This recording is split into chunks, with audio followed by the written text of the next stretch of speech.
Power star Pawan Kalyan sir super sir మీరు.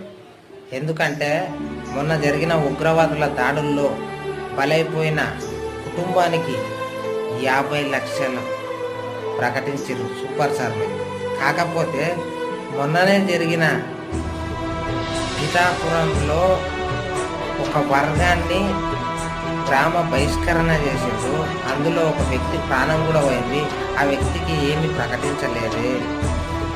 ఎలాంటి ప్రకంపనలైనా మీకు తెలుస్తాయి కదా. అంటే మీ నియోజకవర్గంలో జరిగే ప్రకంపన మీకు చెవికి ఇంకా వినపడలేదా సార్? ఇంతకుముందు మీరు ఎస్సీ కులాలపై తిట్టి ఎస్సీ కులాలని ఏమన్నా అంటే నాకు కోపం వస్తుంది, నాకు ఆవేశం వస్తుంది అని మీరు చెప్పారు కదా గెలవక ముందు.